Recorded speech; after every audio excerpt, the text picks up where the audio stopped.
من وقت ما بدأنا المقاطعة وأنا عم بدور لبديل يكون طيب وقريب لطعمة النوتيلا الأصلية. بصراحة ما لقيت شي في الشلي قلبي، لهيك قررت أجرب لحتى أوصل لنتيجة ترضيني. وبالنهاية وبعد تجارب كتيرة هلأ بقدر أقولكم تفضلوا، هاي أطيب وأشهى نوتيلا منزلية ممكن تحضروها بدون مبالغة. طعمة هالنوتيلا قريب على طعمة النوتيلا الأصلية بنسبة 95%. والأحلى من هذا كله إنها ما كلفتني ربع حق النوتيلا الجاهزة يلي كنت أشتريها. وقبل ما نبلش بوصفتنا لليوم حابة أقولكم إني كتير محتاجة دعمكم هاي الفترة. بتمنى ما تبخلوا علي باللايك للفيديو، اللايك كتير مهم، والمتابعة على الصفحة ليوصلكم كل جديد أنا بقدمه. وأكيد كتير بحب أشوف تعليقاتكم الحلوة يلي دائما بترفع من معنويات. لتحضير النوتيلا رح نحتاج ل3 مكونات أساسية، وطبعا أول مكون رح يكون الحليب المكثف. رح أعمل معاكم أطيب حليب مكثف بمكونات اقتصادية. أول شي على مصفاية نزلت كوب من السكر الباودر ونخلته، وهلأ ضفت كوب من الحليب الباودر وكمان نخلته كتير منيح لأتخلص من الشوائب. طبعا استخدمت نفس الكوب لكل المكونات، سعته 300 مل. هلأ نزلت معلقة كبيرة من الفانيلا الباودر، نخلتها وحركت المكونات. لازم نحرك المكونات الجافة مع بعض. وهلأ رح أضيف عليهم تقريبا 2.5 مكعبين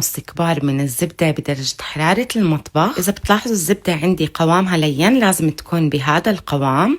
وبعد ما أضيف الزبدة رح أحتاج لنص كوب من المي المغلية، وهون استخدمت نفس الكوب، لازم نعاير بنفس الكوب. حركت المكونات بالمضرب اليدوي لحتى تجانست عندي كتير منيح وصارت بهذا الشكل. هلأ ليصير عندي القوام بيرفكت بزيادة، يا بحط الخليط بالخلاط وبخلطهم كتير منيح، أو ممكن أستخدم الهاند بلندر. طبعا هيك الحليب المكثف بيكون صار جاهز معنا، وهو أول مكون مثل ما قلت لكم. صدقا هذا الحليب المكثف كتير أطيب من الجاهز، متأكدة كتير رح تحبوا نتيجته. رح أخلي الحليب المكثف ليبرد تماما. وهلأ حابة أذكركم وأقولكم لو ما عملتوا لايك للفيديو بتمنى ما تنسوني من دعمكم. اللايك كتير مهم لدعم الصفحة واستمرارها. وهون بعد ما برد عندي الحليب المكثف أخذت كوب سعته 300 مل وضفت ربع كوب من الزيت النباتي. وهلأ على مصفاية رح أنزل معلقتين كبار ومليانين من الكاكاو، ويفضل نوعية الكاكاو تكون طيبة. متابعيني الحلوين خبروني من أي بلد بتتابعوني، بصراحة كتير بحب أتعرف عليكم وأضل على تواصل دائم معكم. مثل ما عم بتشوفوا بدأت بتنخيل الكاكاو. كتير مهم ننخل المكونات الجافة لحتى ما يطلع لنا تكتلات أو شوائب بالخليط. هلأ رح أجي لأهم مكون، وهو نكهة البندق أو قصنص البندق. بتلاقوه عند العطار، صراحة سعره كتير معقول، أبدا مو غالي. ضفت هون يا دوب بس نص معلقة صغيرة. الهاند بلندر أو بالخلاط رح أخلطهم مع بعض كتير منيح لحتى أوصل لهذا القوام. طبعا كتير مهم وضروري تتأكدوا إنه كل المكونات تجانست مع بعض.